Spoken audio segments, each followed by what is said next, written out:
Sadgurunath Maharaj Ki Jai, and welcome to Jagadambe Reads the Holy Books of India, Ramayana203. As you may remember, only Brahma was happy with the events that happened because he knew they had to happen. Decked with glittering ornaments and draped in yellow silk, Sita looked like a streak of lightning against the dense dark cloud, held as she was against the chest of the mighty Ravana.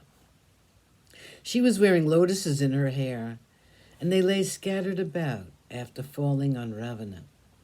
Her face had lost all its glow, and it was like a lotus during the season when frost kills a flower.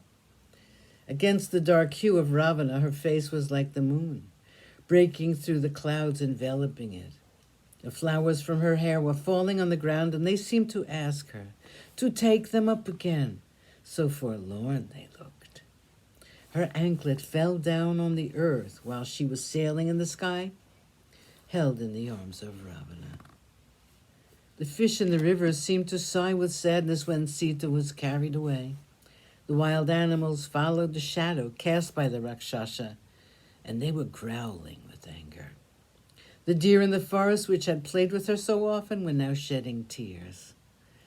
The Vanadevatas were terrified of Ravana, and they could not help Sita. "Rama, Lakshman, can you not hear me? Can you not come to my rescue?" shouted Sita as loudly as she could. But they were not able to hear her. They were far away. Ravana was pleased with himself. He was carrying Sita in his arms, and he did not know that he had sought out his death and was even then carrying it in his arms, thinking that it would be but a source of happiness to him. She tried to beg him to let her go. She tried to convince him that her Lord would kill him if he carried her away like this. She spoke scathing words, and she uttered angry threats, but all in vain. Ravana paid no heed to them, and so they moved into the sky. She looked down, and they were passing a mountain. She could discern 5 monkeys sitting on top of it. A sudden thought came to her. She quickly removed her ornaments, several of them, and she took a piece of her upper garment. Sita tied up the jewels in the piece of silk and threw it at the monkeys, and hoped that somehow, sometime, Rama would meet them, and they would tell him about her. Ravana had not noticed this, and he sailed happily along without a care.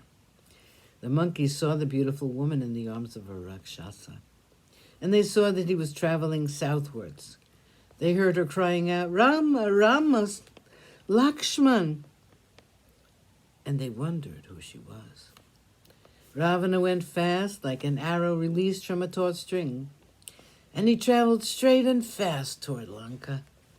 He crossed the sea, and still he held her firmly in his left hand, knowing as she might prefer to kill herself by falling into the sea.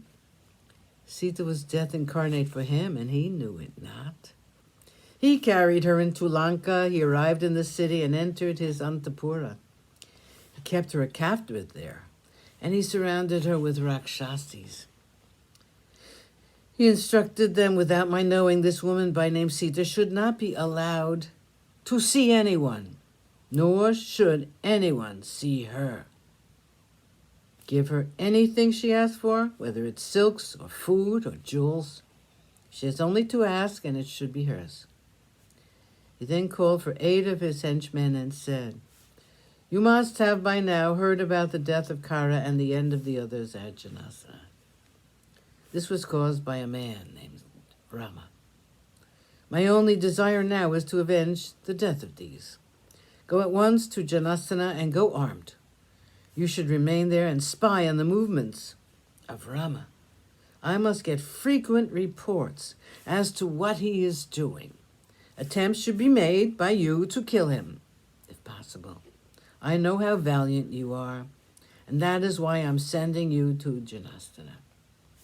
The 8 warriors left at once for Janasana, and Ravana was happy, since he had punished Rama, and he had got for himself the most beautiful woman in the three worlds. Sadhguru Nath Maharaj Ki Jai.